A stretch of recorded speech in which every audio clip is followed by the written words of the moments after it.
convention o reorganization sa election officers sa Philippine Councilors League. So sa taga-kandidato po sa mamahimong regional chairperson sa Region 11. So hopefully tanaw na to sa gidagan sa eleksyon kay free man eh. Kung kitsa po na ito makalaban. So minaot ko nga of course natural peaceful gud ang eleksyon no? Kay mga councilors na nilaan og manginaot punta nga ang ubang mga probinsya kay gilangkuban man ni sa pila ka probinsya unong siguro no o 5 gikan sa Region 9, 10, 11, 12, 13 o farm o unong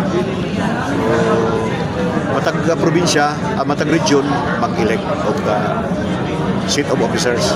So ang mga pinakataas na regional chairperson. So usa ko sa kandidato sa regional chairperson Region 11. Regional 11. Sir, aside from that, we are on board right now, but board. unsay naka mga priority nga nahimo nimo sa Region 11 sa board? Sa board, of course, nalingkod ta sa mga sa Guniang Panalawigan, di ba? Ex officio official board member. So naghatag mga programa dito na diin number 1, pasalamat ta nga naka-appeal ta dito, ma-appeal ta mga nagtugi sa mga ordinansa dunay kabahinan sa nasyonal sa probinsya no. Dili lang kay sa Tagum City, dili tiputipukan pa nato.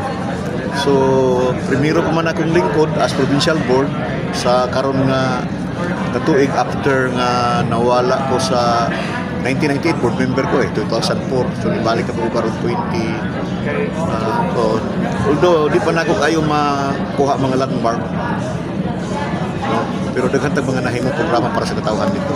Okay. Mga kuan nimo, viewers nimo gang di ay mga followers din sa Team Amloy. And then okay. Lastly, kung imo na lang dai mga mensahe sa atong katawan labi na sa councilor. Sa mga katawhan nato sa Region 11 no, nakita nato sa nasyonal nga bago pa lang natapos ang gatong gitawag og rally no, dunay kalabigitan sa national issues. Mag-maintain lang ta nga mahinahon, tanaw na tugod sa idagan sa pinagis sa constitutional nga pamaagi no, ug sa may naa din ha, ato na lang mulaton para dunay kahapsay kalinaw makahiusa lang gyapon mga Pilipino.